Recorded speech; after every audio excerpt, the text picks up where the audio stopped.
I'm going to talk about positive thinking today. This is the first talk I've ever given on positive thinking. Can you believe that? I've been doing this for 30 years. Actually, I talk about it every week, but I don't talk about it quite in these terms. The term positive thinking is one that you've heard over and over, haven't you?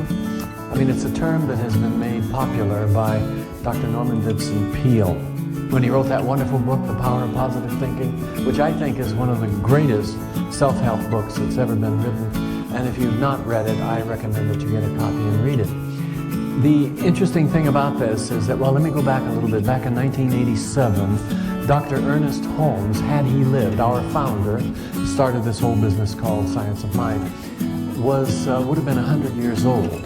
And I was very involved at our international headquarters at that time.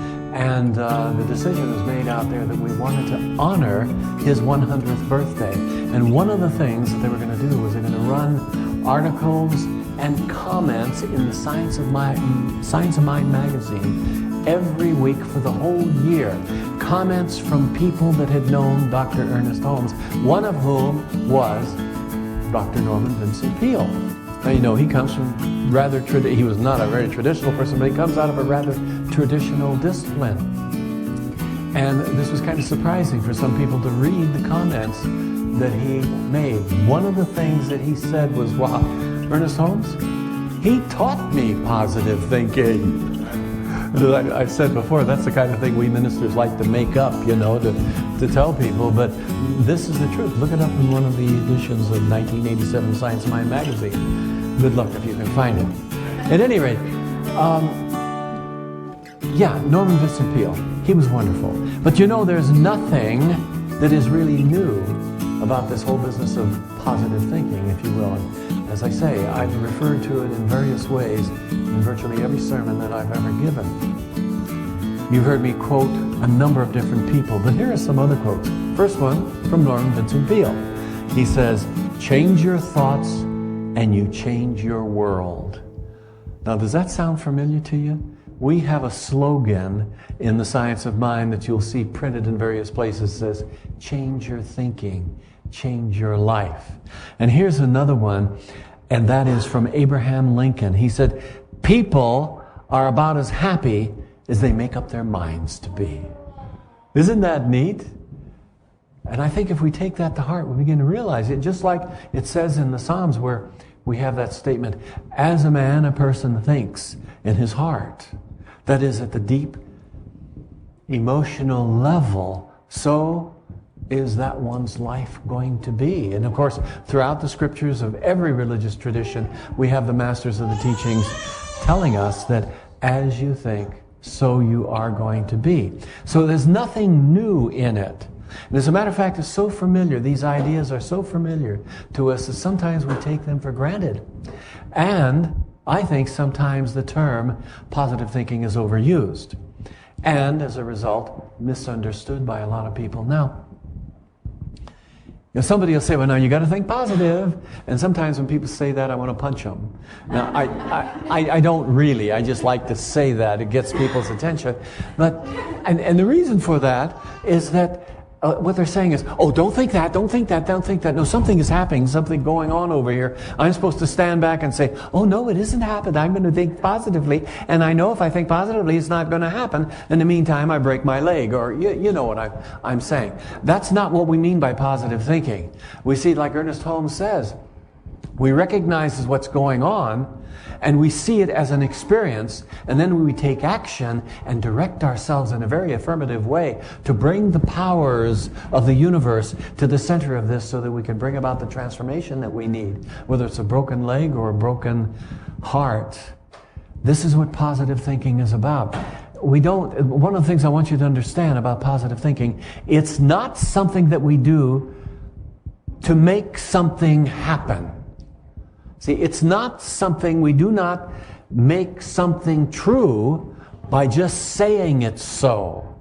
And that I want to get very, very clear about. You see, positive thinking is really a redirection of our consciousness, of our thoughts, of our mind process to see what is true, what is possible, what is valid in our lives. And there's a lot of evidence for this in life experience. And for instance, you'll find that in the whole domain of medical practice, health disciplines and all, we know, number one, that worry creates stress. Stress creates imbalances or suppresses the immune system. A suppressed immune system makes you susceptible to picking up diseases and things here or there. By the way, do you hear a ringing? Are we getting a resonance here? Or is God trying to channel through my head? Anyway, but we know that. We know that. And when the immune system is suppressed, we have funny things happen in our life. And you know, it's not just the physical that this happens on. It can also happen on the psychological level. Like, you can be told something, and if you adopt that, it can become an integral part of your life. I gave you an example a few weeks ago, maybe last week, I don't remember, about the little girl who was told by her tutor, "Oh, you're never going to learn to read." And she so embodied that idea because this was her authority, her tutor. And she took it in, and that locked in, and it was years of psychotherapy before she got through. They were able to get through and find the source of that.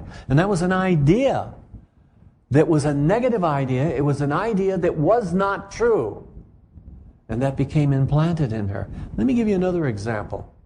When I was a little boy, and I couldn't have been more than about 5 years old, I grew up in a family where there was a lot of health consciousness. My mother was, the right foods and the right behavior and all of that sort of stuff. And we hardly ever had any sweets, any cookies or cakes or candies or that sort of thing in our home. And except at special times, like special holidays or a special event or whatever. And one time we did have some of these sweets around, and I couldn't get enough of them. And my mother came to me and she says, "Richard, you can't eat that. Don't eat that. It's not good for you. And besides, don't you know you have a weak stomach?"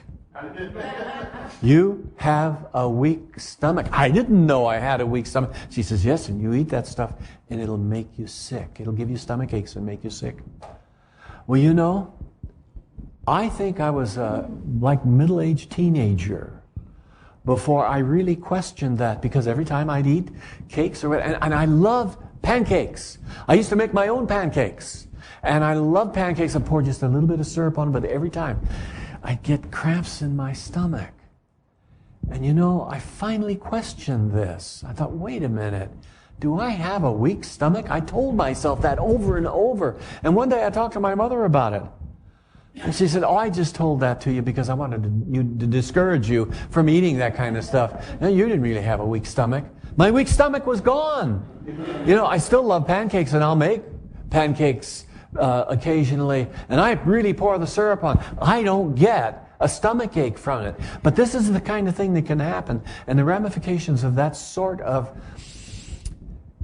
negative thinking, if you will, or the belief in something that isn't true, can cause you serious problems in your life if you don't do something to handle it early on. And that's a psychological kind of a thing that I experienced. I mentioned the little girl with being told that she'll never be able to read. But let me tell you another one that occurred with me that's purely a psychological thing. When I was in college, I think I was in first or second year college, I took a course in speech. And I really wanted to be able to learn how to give a talk, stand before audiences and present something, whatever. It wasn't so much what I wanted to say, it's just I wanted to say something, You know how that goes. And so I took the speech course, and we were in the very last week or two of the course, and we were all doing our final speech. It was a good part of our final grade.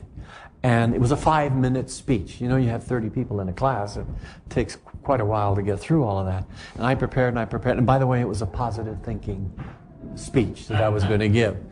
And so I got up and I gave it, and I felt real good about it. And Dr. Sharp, I'll never forget, College of San Mateo, he came up afterwards and smiled at me. He had a pooched up face, and he'd go to Mr. Impressia, I'm so pleased you gave that speech. And then he turned around and told the class all about generalizations and what a great example I was of gross generalization. And he managed to humiliate me and criticize me to the point I didn't want to talk to anybody. I even had difficulty one-on-one for a long while, and I finally got through it. That's a whole other story. And